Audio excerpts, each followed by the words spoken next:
என்னை எதிர்க்கவே பழைய எதிரிகள் என் ரசிகர் படையிலே.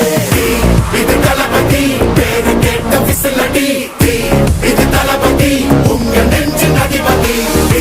இது தளபதி பேரு கேட்ட விசிலடி, இது தளபதி உங்க நெஞ்சு அதிபதி.